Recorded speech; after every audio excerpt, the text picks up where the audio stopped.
CSC, A and DS, cyber security, VLSI design, agriculture மற்றும் robotics and automation போன்ற கோர்ஸ்களில் சிறந்த வேலைவாய்ப்புடன் பட்டம் பெற JNN Institute of Engineering, Autonomous, Chennai. Counseling code 1126. Passionate about traveling, but short on time to plan? Let us help you see the world. Your passport to luxury travel. Redefining luxury travel. Fast track taxi ஆப்பின் உத்தரவாதம். Trip cancellation இல்லை, extra payment இல்லை, நியாயமான கட்டணம். இதுவே fast track taxi ஆப்பின் உத்தரவாதம். அழிவின் விளிம்பில் இருக்கும் 20 வகையான நாட்டு மாடுகளை காப்பாற்ற இஷ்டா நிறுவனத்திலிருந்து தயாரிக்கப்படும் பொருட்களை வாங்கவும். காலையில் பயன்படும் பல்பொடி முதல் இரவில் பயன்படும் கொசுவத்தி சுருள் வரை இஷ்டாவில் உள்ளது.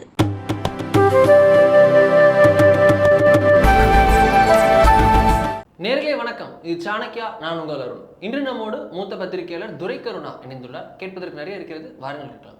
வணக்கம் சார். வணக்கம் சகோதரர். இப்போ நம்ம பார்க்குறோம், தேர்தல் களம் சூடு பிடித்து விட்டது. கடந்த பேட்டியின் போது கூட்டணி எப்படி அப்படின்னு கேட்டிருந்தோம். இப்போ கூட்டணி செட்டில் ஆகி, வேட்பாளர்கள் செட்டில் ஆகி, பிரச்சாரமும் துவங்கி விட்டது. 2 தொகுதி நினைக்கிறேன் காங்கிரஸ் கட்சியில் இன்னும் அவங்க வேட்பாளர்களை அறிவிக்கல. இன்று மாலைக்குள்ளே வந்துரும்னு சொல்கிறாங்க. வீடியோ பதிவேற்றத்திற்குள் வந்துரும்னு நம்பலாம்.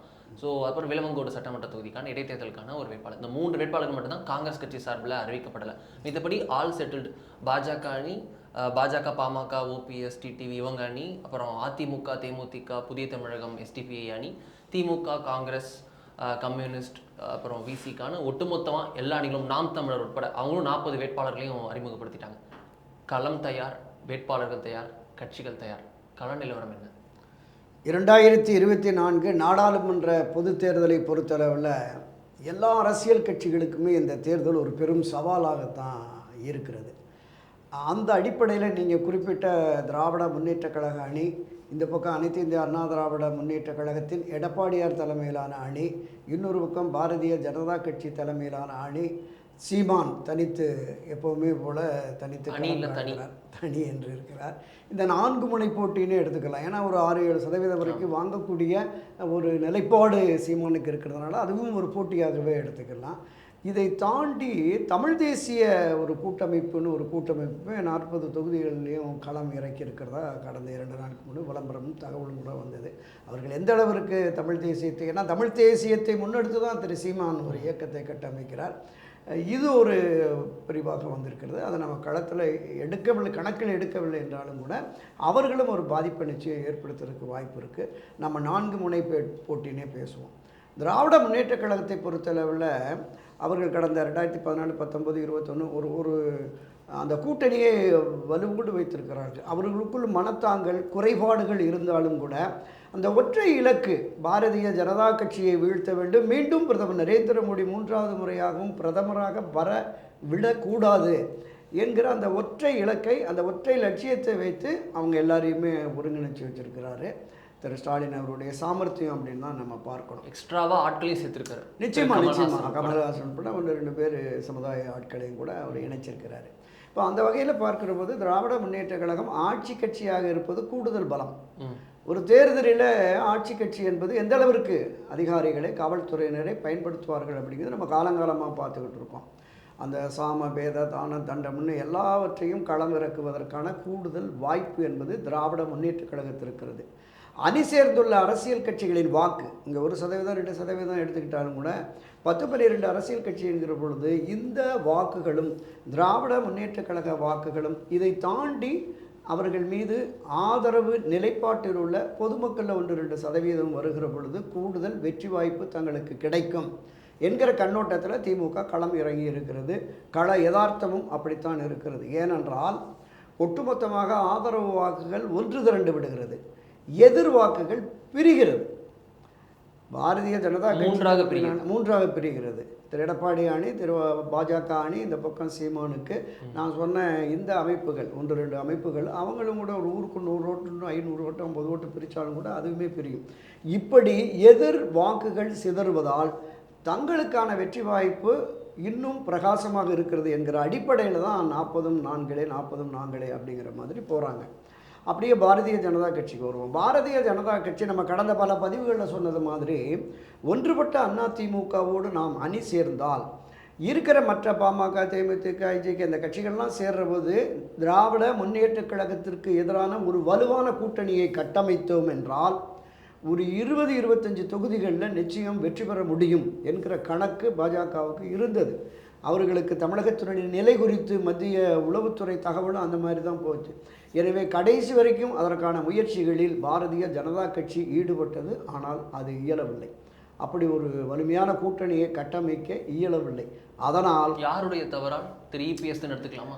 நிச்சயமாக அதாவது நமக்கு வந்து பார்க்குறோம், கேட்குற தகவல்லாம் என்னன்னா, பாஜக வந்து திரு இபிஎஸ் உடன் கூட்டணி அமைக்க விரும்பியது தேசிய தலைமை. ஆனால் பாஜக ஒரு அக்கண்ணா வைத்ததாகவும், அதாவது திரு ஓபிஎஸ் அவர்களையும் டிடிவி தினகரனையும் கூட்டணிக்குள் சேர்க்க வேண்டும், எல்லா எதிர்க்கட்சிகளும் திமுகவுக்கு எதிராக இருக்கக்கூடிய எல்லாரும் ஒருங்கிணைந்து செயல்பட வேண்டும்னு ஒரு ஃபார்முலா வைத்ததாகவும், அதனாலேயே கூட்டணியிலிருந்து வெளியேறி கடைசி வரை கூட்டணிக்கு வராமல் அவர் தடுத்ததாக ஒரு விமர்சன பார்வை, ஒரு ஆங்கிள், கான்ஸ்பிரசி தியரின்னு நம்ம சொல்லலாம். உண்மையான்னு தெரியாது, ஆனால் கான்ஸ்பிரசி தியரின்னு சொல்லலாம். ஸோ அது உண்மைதான் நினைக்கிறீங்க? நிச்சயமாக நான் அதை தான் சொன்னேன். ஒரு ஒன்றுபட்ட அதிமுகவை உருவாக்கி களம் காண பாஜக விரும்பியது கடைசி கட்ட வரைக்குமே.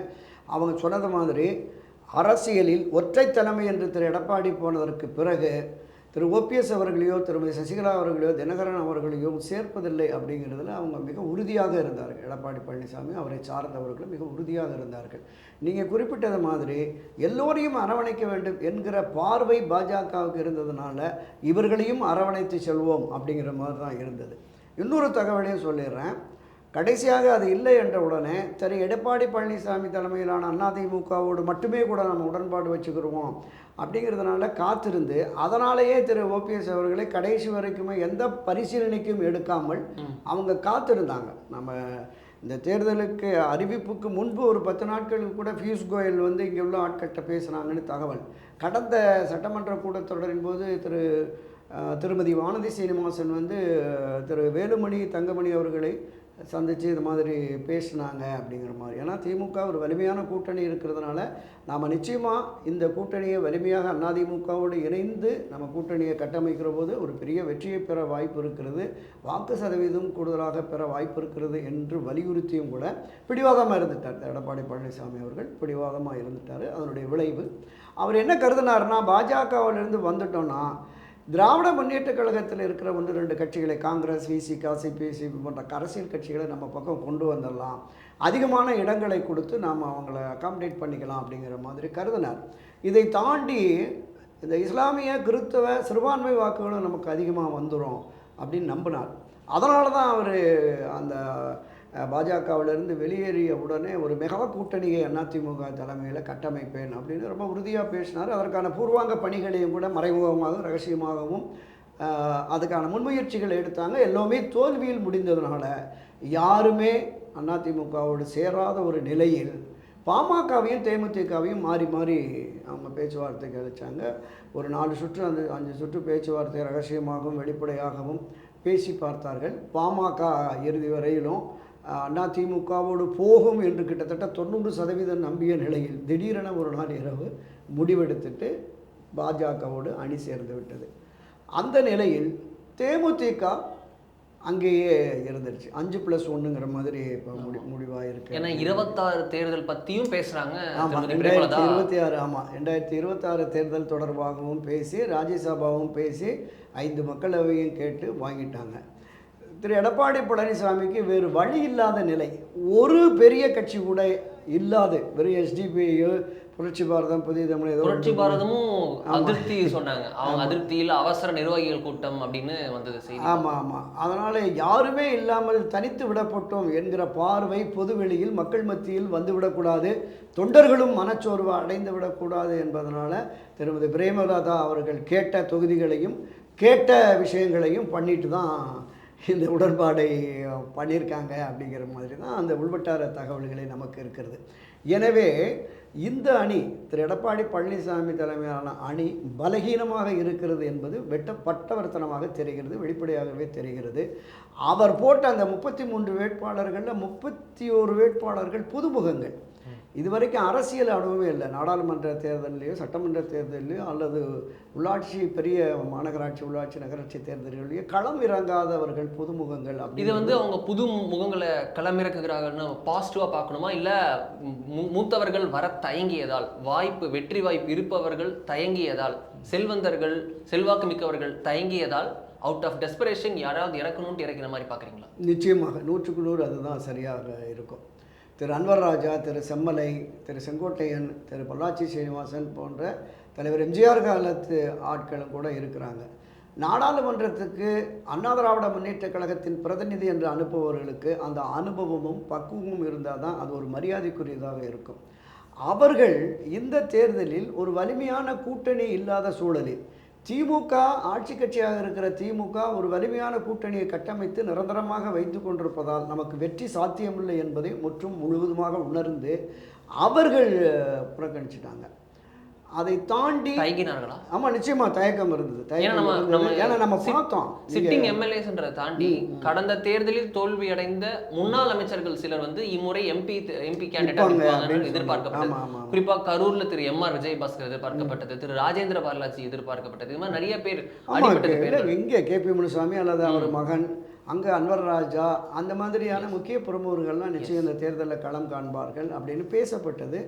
ஆனால் அது எதுவுமே நடக்காதனால அங்கே அந்தந்த பகுதிகளில் பல பேர் கேண்டிடேட்டை அறிவித்த உள்ளூர் நிர்வாகிகளை கேட்டாலே நாங்கள் அவங்கள பார்த்ததே இல்லை அப்படிங்கிற மாதிரியெல்லாம் சொல்லிட்டாங்க. பக்கத்து ஊருக்கே தெரியாதவங்கெல்லாம் கூட வேட்பாளராக போட்டிருக்கிறாங்க. இது எந்த அளவுக்கு அவருக்கு வாக்கு செலுத்து வெற்றி என்பது சாத்தியமில்லைங்கிறது ஓரளவுக்கு தெளிவாகிடுச்சு. எந்த அளவிற்கு அவர்கள் வாக்கு சதவீதத்தையாவது அதிகரிப்பார்கள், வாங்குவார்கள் அப்படிங்கிறது தெரியலை. இது தாண்டி பாரதிய ஜனதா கட்சி கட்டமைத்திருக்கிற இந்த கூட்டணி என்பது வட மாவட்டங்களில், மேற்கு மாவட்டங்களில் கணிசமான வாக்கு சதவீதம் உள்ள பாமக இணைந்திருக்கிறது. இதை தாண்டி திரு டிடிவி தினகரன் தென் மாவட்டங்களில் ஓரளவுக்கு வாக்கு வங்கியை 4% அளவுக்கு வாக்கு வங்கியை நிரூபித்த டிடிவி தினகரன் இருக்கிறார். இதை தாண்டி பாஜகவால் புறக்கணிக்கப்பட்ட நிலையிலும் கூட திரு ஓபிஎஸ் தன்னுடைய ஆதரவாளர்களும் மீண்டும் மத்தியில் பாஜக ஆட்சி அமையணும், பிரதமர் நரேந்திர மோடி 3வது முறையாகவும் வர வேண்டும் என்பதால் தொடர்ந்து ஆதரவு தெரிவித்து வர்றாரு. அவருடைய வாக்கு சதவீதம் ஒரு குறிப்பிட்ட அளவிற்கு மத்திய மண்டலங்கள் தென் மாவட்டங்களில் இருக்குங்கிறது நிதர்சனமான உண்மை. தமிழ்நாடு முழுக்கவே அவருக்குன்னு ஒரு நிச்சயமா முதல்வர் அப்படின்றது. ஆமாம். அதில் நான் கொஞ்சம் விலாவரியாகவே அந்த பட்டியலே நான் சொல்லிடுறேன். எனக்கு கிடைத்த தரவுகள் ஆதாரபூர்வமான தரவுகள் அடிப்படையில் நான் சொல்கிறேன். மதுரை, தேனி, ராமநாட், சிவகங்கை இந்த 4 மாவட்டங்கள்லேயும் மரியாதைக்குரிய செல்வி ஜெயலலிதா காலத்தில் இருந்த அந்த நிர்வாகிகள் 82% பேர் திரு ஓபிஎஸ் ஆதரவு நிலைப்பாட்டில் இருக்கிறார்கள். நான் நிர்வாகிகளை சொல்கிறேன். கிளை செயலாளர், பேரூர், நகரம், ஒன்றியம் என்ற அளவில் ஒரு சுமார் 20% தான் எடப்பாடி ஆதரவு நிலையில் இந்த 4 மாவட்டங்களில். மாவட்டங்கள் திருப்பி ஆமாம், மதுரை, தேனி, ராமநாதபுரம், சிவகங்கை இந்த 4 மாவட்டங்களில். உதாரணத்திற்கு தேனி மாவட்டத்தில் ஒட்டுமொத்தமாக கிளை நிர்வாகிகள், பேரவை, பாசறைன்னு 18,600 பேர். இந்த 18,600 நிர்வாகிகள் செல்வி ஜெயலலிதா காலத்தில் அவங்க போட்ட நிர்வாகிகள். அதில் 17,350 பேர் ஓபிஎஸ் சப்போர்ட்டில் இருக்கிறாங்க. ஒரு 1000 பேர் தான் எடப்பாடி சப்போர்ட்டில் இல்லை. இந்த மீதம் உள்ளதையும் போட்டுட்டாங்க. இதே மாதிரி தான் தஞ்சையிலையும் கிட்டத்தட்ட 70-80% ஆர் வைத்தியலிங்கம் அவர்கள் வந்து அந்த பட்டியலே வச்சுருக்கார். எவ்வளோ பேர் இருக்காங்க என்னங்கிற அந்த பட்டியலே வச்சுருக்கிறார். இதை தாண்டி இன்னும் கொஞ்சம் போயிட்டோம்னா விருதுநகர், சிவகாசி, தூத்துக்குடி, தென்காசி இந்த மாதிரியான அந்த பகுதிகளில் 40% 60% நிர்வாகிகள். ஒட்டுமொத்தமாக மேற்கு மாவட்டங்கள், வட மாவட்டங்களில் 20-25% செல்வி ஜெயலலிதா காலத்து நிர்வாகிகள். இவங்க வந்து திரு ஓபிஎஸ் அணியோடு இருக்கிறார்கள். நீங்கள் இந்த 38 மாவட்டங்களுக்கும் உரிமை மீட்பு குழு சார்பாக மாவட்ட ரீதியாக போனாங்கல்ல, அப்போ அங்கே உள்ள அந்த ரெஸ்பான்ஸையே பார்த்துருக்கலாம். அந்த அளவிற்கு அவருக்கு ஆதரவாளர்கள் என்பவர் இருக்கிறார்கள். அரசியலில் ஒரு நேர்மையாளர் தடாலடியாக எதுவும் பண்ண மாட்டார் அப்படிங்கிற மாதிரி அதிமுகவுக்கும் பெரிய அளவில் துரோகம் செய்ததாக எந்த தரவுகளும் இல்லை. அது வெறும் எடப்பாடி பழனிசாமி தரப்பில் திரு ஜெயக்குமார் போன்றவர்கள் சொல்லுகிற ஒரு உண்மைக்கு மாறான குற்றச்சாட்டு என்பதையும் கட்சியின் அடிமட்ட தொண்டர்கள், நிர்வாகிகள், பொதுவெளியில் இருக்கிற மக்களும் உணர்ந்திருக்கிறார்கள். இதை தாண்டி 4 சட்டமன்ற உறுப்பினர்கள், ஓபிஎஸ் ஆதரவு நிலைப்பாட்டில் 4 சட்டமன்ற உறுப்பினர்கள். கட்சி மாவட்டம் 87 மாவட்டங்கள், கிழக்கு, மேற்கு, வடக்கு, தெற்குன்னு. வருவாய் மாவட்டம் 38 என்றாலும் அதிமுகவில் 87. இந்த 87 மாவட்டத்திற்கு நிர்வாகிகள் போட்டிருக்காங்க. மாவட்ட பேரவை, இளைஞரணி, தொழிற்சங்கம், மன்றம் என்று இதை தாண்டி கிட்டத்தட்ட 385 வருவாய் ஒன்றியங்கள். இந்த ஒன்றியங்களில் வடக்கு கிழக்குன்னு 460க்கும் மேற்பட்ட ஒன்றிய பொறுப்பாளர்கள் நியமிக்கப்பட்டிருக்கிறார்கள். 174 நகராட்சிகளிலும் நகராட்சி உள்ள இருக்கிற வார்டுகளில் நிர்வாகிகள் திரு ஓபிஎஸ் அணியில் நியமிக்கப்பட்டிருக்கிறார்கள். 564 பேரூராட்சிகளிலும் நிர்வாகிகள் இருக்கிறார்கள். தமிழகத்தில் இருக்கிற 12,600க்கும் மேற்பட்ட வருவாய் கிராமங்களில் நிர்வாகிகள் நியமிக்கப்பட்டிருக்கிறார்கள். இதனுடைய உட்கிளைகள் இருக்குல்ல, கிளைக்கழகம் தொடங்கி மாவட்ட நிர்வாகம் வரையிலுமான இதில் 1,00,000க்கும் மேற்பட்ட கிளை செயலாளர்களும் நியமிக்கப்பட்டிருக்கிறார்கள். ஒரு வலிமையான கட்டமைப்போடு அதை வாக்கு வங்கி மூலமாக தான் அதை நிரூபிக்க முடியும் எந்த அளவிற்கு ஆதரவு என்பது. ஆனால் இது நான் தரவுகளோடு சொல்கிறேன், இன்னும் என்னால் அந்த பட்டியலே கொண்டு வந்து கொடுக்க முடியும். அந்த அளவிற்கு வலிமையும் செல்வாக்கு மிக்கவராக திரு ஓபிஎஸ் இருக்கிறார். 3 முறை முதலமைச்சராக இருந்தவர்கள். இந்த மாநிலத்திலே 10 ஆண்டுகள் தொடர்ந்து நிதியமைச்சராக இருந்து பட்ஜெட் தாக்கல் பண்ணவர். பொதுவெளிகளில் அவருக்கான செல்வாக்கு மரியாதை என்பதும் எல்லா மட்டத்திலுமே இருக்கிறது. அவரை புறக்கணித்துவிட்டு பாஜக தன்னுடைய கூட்டணியை அறிவித்தது என்பது உண்மையிலேயே அண்ணா திராவிட முன்னேற்ற கழகத்தில் ஓபிஎஸ் ஆதரவு நிலைப்பாட்டில் இருப்பவர்களை தாண்டியும் பாஜக மீது ஒரு மிகப்பெரிய ஒரு கோபம் இருக்குது அப்படிங்கிற மாதிரி தான் நான் பார்க்குறேன். ஏன் இந்த நிலைப்பாட்டை எடுத்தார்கள் அப்படிங்கிறது தெரியலை. இதில் இந்த சின்னம் அப்படின்றது திரு ஓபிஎஸ் அவர்களுக்கான ஒரு டிஸ்அட்வான்டேஜாக நீங்கள் பார்க்குறீங்களா? ஏன்னா பாஜக வந்து தமிழ் மாநில காங்கிரஸுக்கு 3 சீட் கொடுத்துருக்கு, அமமுகவுக்கு 2 சீட் கொடுத்துருக்கு. யாரெல்லாம் கேட்டார்களோ எல்லாருக்குமே, திரு ஜான் பாண்டியன் வரைக்கும் எல்லாருக்குமே, திரு தேவநாதன் யாதவ் வரைக்கும் எல்லாருக்கும் கொடுத்துருக்கிறது. சின்னம்ன்றதுல ஒரு கிளாரிட்டி இல்லாததுதான் திரு ஓபிஎஸ் அவர்களின் இந்த நிலைக்கு காரணம் அப்படின்னு எடுத்துக்கலாமா? இல்லை, சின்னம் ஒரு பிரச்சனையே இல்லை. அந்த சின்னத்தை ஒரே நாளில் கொண்டு போய் சேர்க்கிறதுக்கு ஊடகங்கள், காட்சி ஊடகங்கள், வலைத்தளங்கள் இருக்கிறது. அது எந்த மாற்று கருத்துமே இல்லை. 1989 ஜே அணின்னு வந்து இரட்டை இலை முடக்கப்பட்டு இரட்டை புறா சேவல் சின்னம் கொடுக்கப்பட்ட போது சேவல் சின்னத்தில் நின்று ஒரு 28 தொகுதியில் வெற்றிவிட்டு பிரதான எதிர்க்கட்சியாக செல்வி ஜெயலலிதா அவர்கள் வந்தார்கள். இன்றைக்கும் கூட திரு சீமான் அவர்களுக்கு வந்து அந்த கரும்பு விவசாயி சின்னம் கொண்டு மைக் சின்னம் இப்போ வந்திருக்கு அப்படிங்கிறாங்க. அதை உடனே இடையிடையாக கொண்டு போய் சேர்த்துடலாம், அது ஒரு பிரச்சனையே இல்லை. அவங்க பாஜகவை பொறுத்தளவில் 5 தொகுதி 10 தொகுதி 7 தொகுதி நின்னாலும் தாமரை சின்னத்தில் நிற்கணும் அப்படிங்கிற மாதிரி வலியுறுத்தியதாகவும், அண்ணா திராவிட முன்னேற்ற கழகத்தை மீட்டெடுப்பதற்கான ஒரு களப்பணியில் ஈடுபடுகிற பொழுது, உரிமை மீட்பு குழு என்று ஒரு குழுவோடு நாங்கள் களப்பணியில் ஈடுபடுகிற பொழுது தாமரை சின்னத்தில் நின்னால் எங்களுடைய கிரெடிபிலிட்டி போயிடும், நாங்கள் போய் இந்த கிளைம் பண்ணவே முடியாது, அதனால் நாங்கள் முடியாது அப்படின்னு சொன்ன உடனே அது பேச்சுவார்த்தை மூலமாக, அதாவது டெல்லியில மேலிடம் வந்து திரு ஓபிஎஸ் அவர்களே களமிறங்கணும்னு விருப்பப்பட்டதா ஒரு தகவல் உண்மையா? இல்லை, அது இருக்கலாம். ஏன்னா ஒரு சுயேட்சை சின்னத்தில் இறங்கும் போது திரு ஓபி ரவீந்திரநாத் அவர்களோ இல்லை வேறு யாராவது இறங்குறது பதிலாக ஒரு ஹை கேண்டிடேட், ஹை ப்ரொஃபைல் இருக்கக்கூடிய திரு ஓபிஎஸ் அவர்களே ராமநாதபுரத்தில் களமிறங்குகிறார், அதுவும் சுயேட்சை சின்னத்தை களமிறங்குகிறார். பிரதமர் மோடி அவர்கள் மீண்டும் வேண்டும் என சொல்லி ஒரு வலிமையான கூட்டணியில் சுயேட்சை சின்னத்தில் களமிறங்குகிறார். அங்கே இறங்கணும்னு அவர் சொல்றாரு, நீதி கேட்டு வந்துள்ளேன் அப்படின்னு இறங்கியிருக்கிறார். ஸோ இந்த கேண்டிடேட்ஸர், இந்த பிரச்சாரம், திரு ஓபிஎஸ் அவர்கள் களமிறங்கியது, இது எல்லாமே மேலிட தலைமை, அதாவது பாஜக மேலிட தலைமை நீங்களே இறங்குங்க, இதை பேசுங்கன்னு சொன்னதா ஒரு தகவல். அதெல்லாம் உண்மையா? இல்லை, அது 100க்கு 100 உண்மைதான். ஏன்னா பொதுவெளியில் பத்திரிகையாளர்கள் சந்திப்பின் போது மத்தியில் யார் அவங்ககிட்ட பேசினாங்க அப்படிங்கிற போது திரு அமித்ஷா அவர்களும் PL சந்தோஷ் அவர்களும் தான் பேசினாங்க அப்படிங்கிற மாதிரி. நான் இந்த ஓபிஎஸ் அணியில் இருக்கிற ஒரு மூத்த தலைவர்கிட்ட நான் பேசிகிட்டு இருக்கப்போ சொன்னாங்க, இங்கே வந்து தமிழ்நாட்டை பொறுத்தளவில் பாஜக ஒரு அமைப்புன்னு வச்சுக்கிங்களேன், அதனுடைய பிரான்ச் மேனேஜர் தான் அண்ணாமலை, ஆனால் இவர் ஓனர்ட்டையும் எம்டிட்டுமே பேசிட்டு அங்கே தனியாக கிளம்புறங்க வந்துட்டார் அப்படிங்கிற மாதிரி சொன்னாங்க. அப்போ டெல்லியினுடைய ஒப்புதல் இருக்கிறது. நிச்சயமாக ஒரு அடையாளமாக திரு ஓபிஎஸ் அவர்கள் ராமநாதபுரத்தில் நிறுத்தப்பட்டிருக்கிறார். அவருக்கு மத்திய பாஜகவினுடைய ஆதரவு நிச்சயமாக 100க்கு 100 இருக்கிறது என்பதில் மாற்றுக்கருத்து இல்லை. ஏனென்றால் திரு ஓபிஎஸ் அவர்களுடைய அந்த நம்பகத்தன்மை, அவருடைய அந்த விசுவாசம் என்பது தொடக்க காலம் முதலே பார்த்துட்டு இருக்காங்க. அந்த முதல் தர்ம யுத்தத்தை முடிவுக்கு கொண்டு வந்து அவருக்கான ஒரு இடத்தை அண்ணா திராவிட முன்னேற்ற கழகத்திலும் அதில் ஆட்சியிலும் கொண்டு வந்ததில் பாஜகவுக்கு மிகப்பெரிய பங்கு உண்டு என்பது யதார்த்தம்.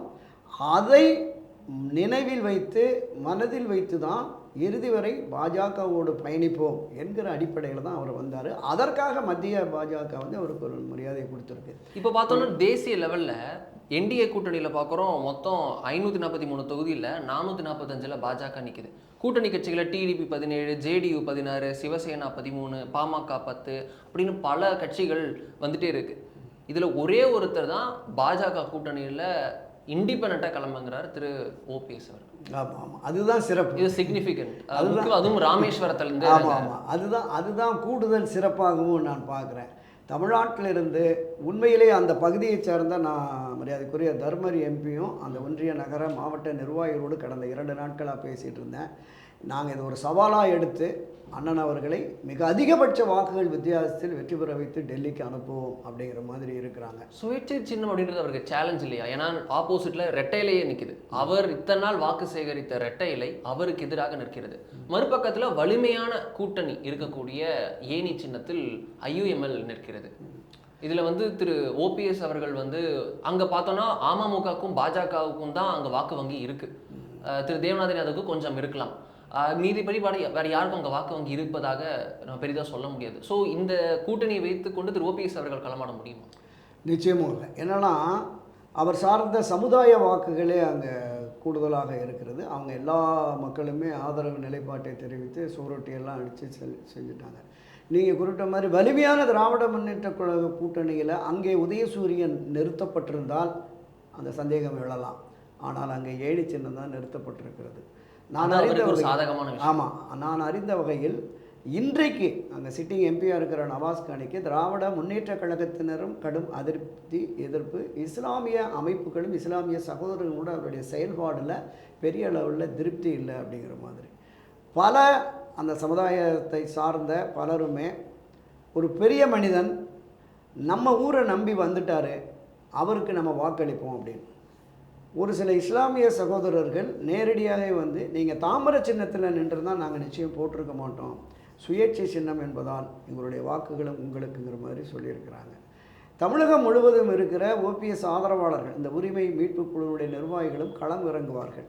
சுயேட்சை சின்னத்தில் தான் ஆர்கே நகரில் போட்டியிட்ட திரு டிடிவி தினகரன் அதாவது திராவிட முன்னேற்ற கழகம் டெபாசிட் பறி போகக்கூடிய அளவிற்கு ஒரு மகத்தான வெற்றியை பெற்றார். அண்ணா திராவிட முன்னேற்ற கழகத்தினுடைய அந்த அத்தனை அமைச்சர்களும் மற்றவர்களும் களமாடிய சூழலும் கூட தோற்கடித்து வந்தார். எனவே அரசியலில் எப்போது வேண்டுமானாலும் எது வேண்டுமானாலும் நடக்கலாங்கிறதுக்கு தான் அது ஒரு மிகப்பெரிய உதாரணம். களம் இறங்கி வெற்றிதான் முக்கியம் என்று களமாடினால் சாத்தியம் அப்படிங்கிறது தான் நான் பார்க்குறேன். திரு எம்ஜிஆர் அவர்கள் காலத்திலேயே அவருக்கும் இரட்டை இலை சின்னத்திற்கு எதிராக செம்மலை போட்டியிட்டு 1980 வெற்றி பெறுகிறார். 1991 செல்வி ஜெயலலிதாவையும் இரட்டைலையை எதிர்த்து சிறுவில்லிபுத்தூரில் தாமரைக்கணி வெற்றி பெற்று வருகிறார். எனவே செல்வாக்கு என்பது அந்த மனிதனுக்கு இருக்கிற அந்த செல்வாக்கு என்பது அந்த மக்கள் மத்தியிலே ஒரு மிகப்பெரிய அனுதாபம் கலந்த ஆதரவை கொடுக்கிற பொழுது வெற்றி சாத்தியம் என்பதுதான் இதெல்லாம் நமக்கு உதாரணமாக கிடைக்குது. சின்னத்தை தாண்டி கெமிஸ்ட்ரி ரொம்ப அது பெரிய லெவலில் இருக்கும். அவருடைய அணுகுமுறை இருக்குல்ல, அது வந்து சாதாரண சாமானிய மக்களையும் இருக்கும். ஐயா ஓ பன்னீர்செல்வத்துக்கு இதுதான் சின்னம் அப்படின்னு சொல்கிற போது உடனே ரெஜிஸ்டர் ஆகிடும். அங்கே போகிற போது ஓ பன்னீர்செல்வம் எதற்கு அந்த சின்னம் பார்க்குற போது ஓ ஐயா சின்னம் இதுதான் போட்டுருவோம் அப்படிங்கிற மாதிரி வந்துடும். ஓகே, இதில் கேட்க வேண்டியது என்னென்னா, நம்ம பார்க்குறோம் இந்த 2024 மக்களவைத் தேர்தல் தமிழகத்தில் ரொம்ப உற்றுநோக்கப்படக்கூடிய தேர்தலாக பார்க்கப்படுது. பாஜக சார்பிலையும் திரு அண்ணாமலை அவர்கள் சார்பிலும் இது அரசியல் புரட்சிக்கான ஒரு தேர்தலாக அவர்கள் முன்னிறுத்துகிறார்கள். இதில் குறிப்பாக காரணம் பார்க்கணும்னா பாஜக ஃபுல் ஃப்ளெஜ்டாக இந்த தேர்தலில் களமிறங்குது. 23 தொகுதிகளில் பாஜகவின் தாமரை சின்னம் இருக்கிறது. 19 பேர் பாஜகவினரே, 4 தொகுதி வந்து கூட்டணியினருக்கு தாமரை சின்னத்தில் களமிறங்க. இந்த 19 பேரில் பார்க்குறோம், 19 பேருமே வந்து ஹை ப்ரொஃபைல்னு சொல்கிற மாதிரி ஒரு 15 பேர் கிட்ட ஹை ப்ரொஃபைல் கேண்டிடேட்ஸ். பாஜகவின் மாநில தலைவர், முன்னாள் மாநில தலைவர்கள் 3 பேர், துணைத் தலைவர்கள் 2 பேர், பொதுச் செயலாளர்கள் 4 பேர், அப்புறம் வந்து முக்கியமான மாநில செயலாளர்கள் பகுதியில் நல்ல வலுவாக இருக்கக்கூடிய 2, ஒரு கட்சியில் சமீபத்தில் இணைந்த ராதிகா அவர்கள் அப்படின்னு ஒரு ஃபுல் ஃப்ளெஜ் டீமோட பாஜக ஹை ப்ரொஃபைல் கேண்டிடேட்ஸராக போட்டிருக்காங்க. திருமதி தமிழிசை சவுந்தரராஜன் கவர்னர் பதவி ரிசைன் பண்ணிட்டு தென் சென்னையில் நிற்கிறாங்க. திரு அண்ணாமலை அவர்கள் கோவையில் ஒரு வலிமையான ஒரு போட்டி இருக்கும் எதிர்பார்க்கக்கூடிய இடத்துல களமிறங்குகிறார். நீலகிரியில் திரு ஆர் ராசாவை எதிர்த்து திரு எல் முருகன் அவர்கள் களமிறங்குகிறார். நயினார் நாகேந்திரன் அவர்கள் காங்கிரஸையும் அதிமுகவும் எதிர்த்து திருநெல்வேலி இறங்குகிறார். பொன்னார் அவர்களுக்கு மீண்டும் ஒரு முறை வாய்ப்பு. இந்த ஹை ப்ரொஃபைல் கேண்டிடேட்ஸ் பிஜேபியோட ஸ்ட்ராட்டஜி இது எப்படி நினைக்கிறீங்க? பாரதிய ஜனதா கட்சியை பொறுத்தளவில் இந்த தேர்தலில் ஒரு கணிசமான தொகுதியில் வெற்றி பெற வேண்டும் என்கிற இலக்கோடு தான் இறங்கியிருக்கிறாங்க. நீங்கள் குறிப்பிட்டது மாதிரி மாநிலம் அறிந்த ஏன் தேசிய அளவில் அறிமுகமான முகங்கள் தான் களமிறக்கப்பட்டிருக்கிறார்கள். ஆனால் தேர்தல் கள யதார்த்தம் என்பது திராவிட முன்னேற்றக் கழகம் ஒரு வலிமையான கூட்டணியை அமைத்திருக்கிறது. அதனுடைய வாக்குகளை பிரிப்பதற்கு எங்களுக்கும் திமுகவுக்கு தான் போட்டி என்று சொல்லுகிற எடப்பாடி பழனிசாமியும் நாங்கள் இவர்களை விடமாட்டோம், எல்லா தொகுதியிலும் தோற்கடிப்போம் என்று களம் இறங்கியிருக்கிறார்கள். பாரதிய ஜனதா கட்சியும் இந்த தேர்தலில் திமுகவை தோற்கடித்தே தீர்வது என்கிற அந்த நோக்கத்தோடு தான் அவர்களும் தீவிரமாக களம் இறங்கியிருக்கிறார்கள். போட்டி என்பது மிக கடுமையாக இருக்கும். கிட்டத்தட்ட நான் அறிந்த வகையில் ஒரு 10-16 தொகுதிகளில் மிக கடுமையான போட்டி இருக்கும். அது எந்த மாற்று கருத்தும் இல்லை. அந்த மிக கடுமையான போட்டி 10-16 தொகுதிகள் நீங்கள் சொல்கிறது வந்து அந்த ஏதாவது இரு கட்சிகள் இருக்குமா, மும்முனை போட்டியாக இருக்க வாய்ப்பு இருக்கா? இல்லை, அதாவது பல பகுதிகளில் பாஜகவிற்கும் திமுகவிற்குமான போட்டி என்பது கடுமையாக இருக்கும். எத்தனை தொகுதிகள்? ஒரு சில தொகுதிகள் நீங்கள் குறிப்பிட்ட அதுதான், கோவை, கன்னியாகுமரி அந்த மாதிரியான ஒரு 10-12 தொகுதிகளில் மிக கடுமையான அந்த போட்டி இருக்கும். கடந்த தேர்தலில் திராவிட முன்னேற்ற கழகம் வந்து ஒரு 5 லட்சம் 3 லட்சம் 4 லட்சம் வாக்கு வித்தியாசத்தில் வெற்றி பெற்றார்களே, அதற்கான வாய்ப்பே இப்போ இல்லை.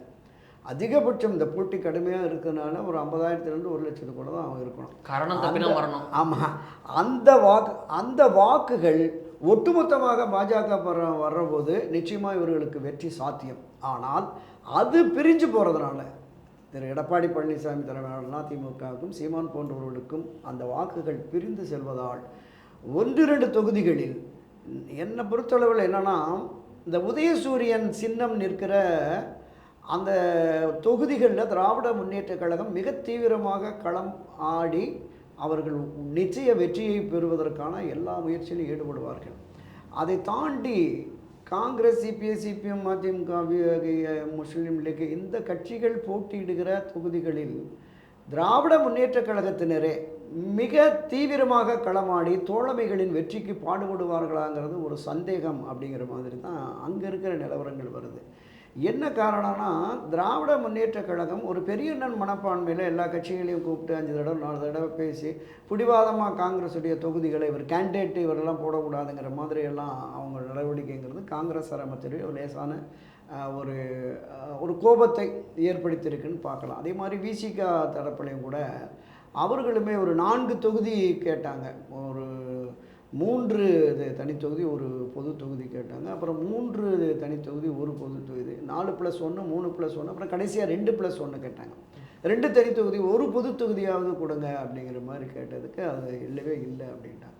அதனால் அவங்களுடைய மனவலி மனவேதனை என்பதை எப்படி வெளிப்படுத்தினாங்கன்னா, அறிவாலயத்துக்கு 12 மணிக்கு வாங்கன்னு காலையில் அப்பாயின்மெண்ட் கொடுத்துட்டா நாங்கள் உயர்நிலை கூட்டம் ஆலோசனை கூட்டம் நடக்குது, இன்றைக்கி வர முடியாது அப்படின்ட்டேன்.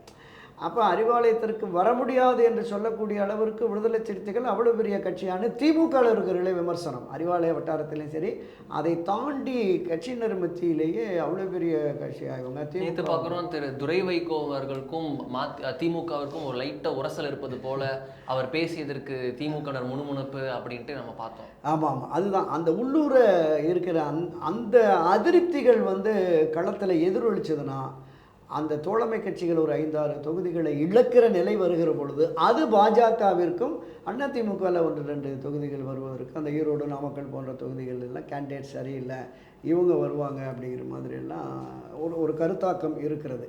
கோவையில் என்ன வாய்ப்பு இருக்குன்னு நினைக்கிறீங்க? திரு அண்ணாமலை அவரே களமிறங்குகிறார். ஆப்போசிட்டில் திமுக சார்பில் முன்னாள் அதிமுக காரரான கணபதி ராஜகுமார் களமிறங்குகிறார். அதிமுக சார்பில் திரு சிங்கை ராமச்சந்திரன் அவர் வந்து களமிறங்குகிறார். திரு எஸ்பி வேலுமணியின் கோட்டை என வர்ணிக்கப்படும் இடம் காவிகளின் கோட்டை என பாஜகவிலும் கிளைம் செய்யப்படணும். இதில் என்ன நடக்கும் கோவை கான்டெஸ்ட்? தமிழ்நாட்டிலேயே கோவை கன்னியாகுமரி தான் இந்த இந்துத்துவ உணர்வும் பாஜகவினுடைய வளர்ச்சியும் அதிகமாக இருந்திருக்கிறது. அது உண்மையிலேயே பாஜகவின் கோட்டை என்று கூட சொல்லலாம். பாஜகவின் கோட்டை என்று சொல்லுகிற பொழுது தேர்தல் காலங்களில் வெற்றி வாய்ப்பை வைத்து நம்ம இனிமேல் தீர்மானிக்கலாம். இதுவரைக்கும் தீர்மானிக்க முடியல. ஒரு அரசியல் கட்சியினுடைய கட்டமைப்பு முக்கியம். கிராம கிளையிலிருந்து மாவட்ட அளவிற்கு கட்டமைப்பு முக்கியம். அந்த கட்டமைப்பு என்பது பாரதிய ஜனதா கட்சியில் இன்னும் முழுமை பெறவில்லை. இப்போ கிட்டத்தட்ட ஒரு 68,000க்கும் மேற்பட்ட பூத்துகளுக்கும் பூத்து கமிட்டிக்கு மற்ற அரசியல் கட்சி எல்லாமே குறைந்தபட்சம் 15 பேர் மேக்ஸிமம் 30 பேர் வரைக்கும் போட்டாங்க. பாரதிய ஜனதா கட்சியில் அங்கேருந்த கோவை பகுதியில் ஒரு 12,000 பூத்துகள் இருக்குது, அதில் ஒரு முழுமை அடையலை அப்படிங்கிற மாதிரி தான் நான் கேள்விப்பட்டேன். இன்னொன்று, இந்த வாக்கு சேகரிக்க போகிற போது அந்த பகுதியில் உள்ள மக்கள் பாஜகவினுடைய கீழே பிரதிநிதிகள் இருக்காங்கல்ல, அவங்க போது தான் வாக்காளர்களை அழைத்து வந்து சேர்க்க முடியும். அது இவர்களுக்கு இவங்க திமுக அதிமுகவோடு நம்ம அதை ஒப்பிட்டு பார்க்கிற போது அதுவும் குறைவாகத்தான் இருக்கிறது. இது எல்லா சவால்களையும் தாண்டி திரு அண்ணாமலை சாதி, அதுதான் சொல்கிறேன், இந்த சவால்களை எல்லாம் தாண்டி திரு அண்ணாமலை அவர்கள் வெற்றி பெற்று வருவேன் என்கிற 100% நம்பிக்கையில் களமாடுகிறார். நிச்சயமாக கோவை வந்து நான் எனக்கு வெற்றிக்கு சாத்தியம் அப்படி ரொம்ப கான்ஃபிடென்ட்டாக பேசுகிறேன். ஒவ்வொரு அரசியல்வாதியும் களத்தில் இருக்கிற சுயேட்சை வேட்பாளர் கூட நான் வெற்றி பெற்று விடுவேன் என்று தான் பேசுவார். அது அவர்களுடைய நம்பிக்கை. ஆனால் அதை தாண்டி நம்ம கள யதார்த்தத்தை பார்க்கணும். வாக்காளர்களுக்கு ஒரு பைசா கூட நான் கொடுக்க மாட்டேன் என்று மிக உறுதியாக திரு அண்ணாமலை இருப்பதால் அங்கு வாக்காளர்களுக்கு 500 ரூபாய் 1000 ரூபான்னு கொடுத்து வெற்றியை பெறுவ திமுகவும் அதிமுகவும் தயார் நிலையில் இருக்கிறது. நம்ம வாக்காளர்களுடைய மனநிலை எப்படி இருக்குங்கிறத நம்ம கடந்த பதிவுகளே சொன்னோம். பக்கத்து ஊருக்கு பணம் வந்துருச்சு, எங்கள் ஊருக்கு பணம் இல்லைன்னு சாலை மறியலில் ஈடுபட்ட ஒரு துரதிருஷ்டவசமான செய்திகளை நாம் கேள்விப்பட்டோம். இன்றைக்கு நான் சொல்கிறேன், அண்ணல் காந்தியடிகளோ பெருந்தலைவர் காமராஜரோ கூட தேர்தல் களத்துக்கு வந்து வாக்காளர்களுக்கு பணம் கொடுக்கலைன்னா வெற்றி சாத்தியமே இல்லை. இது சத்தியமான உண்மை, சத்தியமாக இல்லை. ஒரு உதாரணம் சொல்கிறேன். கடந்த தேர்தலில் இந்த சென்னை மாநகரம் மட்டுமல்ல, இந்தியாவின் பல பகுதிகளில் பிரபலமானவர் பெருநகர சென்னை மாநகராட்சியின் மேனாள் மேயர் சைதை துரைசாமி. அவர் சட்டமன்ற உறுப்பினராக அங்கே இருந்தார், மேயராகவும் இருந்தார். மேயர் தேர்தலில் அதிமுக வேட்பாளர்கள் வந்து 1,20,000 வாக்குகளில் தான் கவுன்சிலர்ஸ் எல்லாம் ஜெயிக்கிறாங்க. ஆனால் மேயர் வேட்பாளராக இருந்த 5,20,000 வாக்குகள் அதிகம் பெற்று ஜெயிக்கிறார். அந்த 32, 33 தொகுதி திமுக உள்ளிட்ட மற்ற கவுன்சிலர் வந்தாங்கல்ல, அந்த கவுன்சிலருக்கு வாக்களித்தவர்கள் கூட திரு துரைசாமிக்கு வாக்களித்து இரட்டையிலரை வாக்களித்து வெற்றி பெற செய்திருக்கிறார்கள். அப்படிப்பட்டவர் சைதை தொகுதியில் நிற்கிறார். அப்போ கட்சி நிர்வாகிகள்லாம் சொல்கிறாங்க, திரு மாசு அவர்கள் எல்லா இடத்துக்கும் 500 ரூபா 300 ரூபா கொடுத்துட்டாரு, நம்ம ஒரு 50,000 வாக்காளர்களுக்கு மட்டுமாவது அந்த குடிசை பகுதியில் அங்கெல்லாம் கொடுக்குற போது நான் புரட்சி தலைவர் எம்ஜிஆர் வழியில் வந்தவேன். இதே போல் திரு அண்ணாமலை சொன்னார்ல, ஒரு பைசா கூட வாக்காளர்களுக்கு நான் கொடுக்க மாட்டேன், என்னுடைய சேவையை என்னுடைய பணியை அங்கீகரித்து அவர்கள் வாக்களித்தால் வாக்களிக்கட்டும்னர். தோற்று போயிட்டார். இதுதான் இன்றைய கல யதார்த்தம். இப்போ அரசியல் ஒரு ரூபா கூட கொடுக்காம நான் இறங்குறேன்னு திரு அண்ணாமலை இறங்கியிருக்கிறது ரொம்ப தில்லா ரொம்ப இறங்கியிருக்காருன்னு எடுத்துக்கணுமா, இல்லை ரொம்ப ரிஸ்கி மூவ், ஒரு ஷேக்கி கிரவுண்ட்ஸில் இருக்காருன்னு எடுத்துக்கணும்? இல்லை நிச்சயமாக நீங்கள் கோவையை பொறுத்தளவில் கிட்டத்தட்ட ஒரு 9-10 எம்எல்ஏ அண்ணா திராவிட முன்னேற்ற கழக எம்எல்ஏ தான் இருக்கிறாங்க. ஆமாம், திராவிட முன்னேற்ற கழகம் வந்து அந்த கோவையை கைப்பற்ற வேண்டும் என்று நம்ம கரூர் செந்தில் பாலாஜி அனுப்பி அவங்க வந்து கொலுசு பாத்திரம் பண்டம் ஆடு மாடு வீடு வரைக்கும் கொடுத்து அவங்க ஜெயிச்சுட்டு அவங்களும் வந்துட்டாங்க. அதனால் இந்த தேர்தல் அணுகுமுறை அரசியல் நடைமுறை என்பது மாறாத வரையிலும் மரியாதைக்குரிய திரு அண்ணாமலை அவர்களுடைய அந்த எண்ணம் நோக்கம் ஒருபோதும் வெற்றி பெறாது. ஏன்னா திரு சீமான் அதுதான் பண்ணிகிட்ருக்கார். நான் வாக்காளர்களுக்கு ஒரு பைசா கொடுக்க முடியலன்னு 2%, 1.5% ஆரம்பித்து 6% வரைக்கும் வந்திருக்கிறார். இந்த தேர்தலில் திரு அண்ணாமலை அவர்களும் 2வது இடம் பெறுவதற்கு கடுமையான முயற்சி மேற்கொள்ளணும். வெற்றி என்பதை நீங்கள் குறிப்பிட்ட கணபதி, அதுதான் சொல்கிறேன். முன்னாள் மேயராக இருந்த அதிமுகவில் மேயராக இருந்த கணபதி ராஜ்குமார் தான் இறங்கி இருக்கிறார். அந்த வேட்பாளரை சிபாரிசு செய்தது செந்தில் பாலாஜி. கரூர் பகுதியிலிருந்து இப்போ 100கணக்கானோரை அங்கே களம் இறக்கி இருக்கிறார். இந்த ஆர்கே நகர் தொகுதியில் டிடிவி தினகரன் வெற்றிக்கு மூல காரணமாக இருந்தவர் இதே செந்தில் பாலாஜி தான். அந்த அணுகுமுறை இருக்குல்ல, நீங்கள் வீடு வீடாக போய் அக்கா இன்றைக்கி உங்கள் வீட்டில் என்ன செய்ய போகிறீங்க, இந்த மீன் கொண்டு வரேன் மீன் சமைங்க, இந்த சிக்கன் எடுத்துகிட்டு வரேன் சிக்கன் சமைங்கன்ட்டு 1 மாதம் 2 மாதம் அந்த தெருவிலேயே படுத்து கிடந்தாங்க. அதுதான் அவருக்கு ஒரு பெரிய வெற்றியை கொடுத்தது. அதை தாண்டி ஒரு 20 ரூபா டோக்கன் ஒரு இது, அதை நம்ம மீட்டிங்கில் கூட அவர் சொன்னார், சாணக்கியா மீட்டிங்கில் கூட சொன்னார். 2-3 பதிவு நடந்தது உண்மை தான், அது வேண்டாம் அப்படின்ட்டு. ஆக ஒரு அரசியல் சாதுரியம் சாணக்கியத்தனம் இருந்ததுன்னா எவரும் வெற்றியை சாத்தியப்படுத்திக் கொள்ளலாம். ஆனால் நேர்மை என்று களம் இறங்கினால் இப்போதைக்கு இன்னும் ஒரு 10 ஆண்டுகள் கழித்து நிச்சயமாக நான் அடிக்கடி எல்லா ஊடகங்களில், வலைத்தளங்களில், தொலைக்காட்சிகளில் சொல்லுவேன், இந்த மக்களும் அரசியல்வாதிகளும் அதிகாரிகளும் ஒரு வேள்வியாக எடுத்து லஞ்சம் கொடுக்கவும் மாட்டோம், வாங்கவும் மாட்டோம் என்ற ஒரு நேர்மையான அரசியலை நாங்கள் முன்னெடுக்கிறோம், ஓட்டுக்கு ஒருபோதும் பணம் வாங்க மாட்டோம் என்று மக்கள் சத்தியம் செய்து அதில் உறுதியாக இருந்தால் நல்லவர்கள் வரலாம். அண்ணாமலை போன்ற வல்லவர்கள் வெற்றி பெறுவது சாத்தியம்தான். இதில் நீங்கள் சொன்னதில் நான் ஒரு பாயிண்ட் வந்து கிராஸ் ஆன் பண்ணி போனாலும் கேட்கணும்னு நினைக்கிறேன். திரு செந்தில் பாலாஜி அவர்கள் கை காட்டிய வேட்பாளர் இவர் அப்படின்னு நீங்கள் சொல்கிறீங்க. கரூரிலிருந்து சில ஆட்கள் திரு அண்ணாமலை அவர்களை தோற்கடிப்பதற்காகவே கோவையில் களமிறக்கப்பட்டாங்க. உண்மை அதுதான் சொன்னேன் நான். வேட்பாளரை நியமித்ததோட ஒவ்வொரு வார்டுக்குமே நகரப்பகுதிகள்லையும் கிராமப்பகுதிகள்லையும் கரூர்லேருந்து வந்திருக்காங்களா? ஆமாம். அந்த கரூர் கோவை சட்டமன்ற நாடாளுமன்ற தொகுதிக்கு உட்பட்ட அந்த 6 சட்டமன்ற தொகுதிகளுக்குமே ஒரு தொகுதிக்கு 100 பேர் 200 பேர்னு ஆயிரக்கணக்கானோரை கரூரில் இருந்து இந்த கரூருடைய அந்த ஒரு கரூர் கேங்குன்னு சொல்லி அந்த மதுபான இதில் இருந்தாங்கல்ல, போலி மது போலி பார்னு ஒரு நாளைக்கு 100கணக்கான கோடி ரூபாயை வசூல் செய்து அவர்கள் அங்கங்கே அந்த பண பரிவர்த்தனைகள்லாம் ஈடுபட்டாங்க அப்படிங்கிற மாதிரிலாம் நமக்கு தகவல்கள் கிடைச்சது. அந்த டீம் களம் இறங்குற பொழுது நிச்சயமாக வாக்காளர்களை வலை வீசி விலை பேசி அவர்கள் வெற்றியை சாத்தியப்படுத்திக் கொள்வார்கள். அதில் எந்த மாற்று கருத்தும் இல்லை. மிகப்பெரிய அளவில் திரு எஸ்பி வேலுமணி போராடினால் அவருமே கூட 2வது இடத்துக்கு தான் இவரை கொண்டு வர முடியும். அந்த வலிமையான அண்ணாமலை, பலம் பொருந்திய எஸ்பி வேலுமணி, இவர்களால் கூட கரூர் கேங் அப்படின்னு சொல்லப்படக்கூடிய அவர்களால் சமாளிக்க முடியாது. ஏனென்றால் அவர்கள் ஆட்சி கட்சி என்பதால் கூடுதல் பலமும் அங்கே இருக்குது அப்படின்னு தான் நான் பார்க்குறேன். சிங்கை ராமச்சந்திரன் மிக இளையவர். அவங்க அப்பாவுமே தலைவர் எம்ஜிஆர் காலத்தில் இருந்தவர். அரசியல் அவரும் ஐடி விங்கில் பிரபலமானவர், நல்ல சாமர்த்தியமானவர், படித்தவர். ஒரு 4-5 மொழிகள் அவருக்கு தெரியும். அந்த மாதிரி வர்றபோது அதுவுமே ஒரு கடுமையான போட்டி. திரு அண்ணாமலை அவர்கள் ஒரு ஐபிஎஸ் ஆஃபீஸர், மாநிலத்தினுடைய பாஜக தலைவர், போராடியாவது அவரை வெற்றி பெற செய்ய வேண்டும் என்று பாஜகவினுடைய நிர்வாகிகள், பாஜகவினுடைய அடிமட்ட தொண்டர்கள் களப்பணியாற்றுவார்கள். இதை தாண்டி வாக்காளர்கள் சொல்கிறேன்ல, வெற்றியை தீர்மானிக்கிற 10-15% வாக்காளர்கள், அந்த வாக்காளர்களை கவர்வதற்கு பணம்தான் பிரதானம். அது இல்லை என்றால் வெற்றி சாத்தியம் இல்லை. இதை நான் உறுதியாகவே சொல்லுவேன். ரொம்ப நன்றி சார். இத்தனை நேரம் நம்மோட இணைந்து பல விஷயங்கள் குறித்து விரிவாக பேசியதாக மிக்க நன்றி.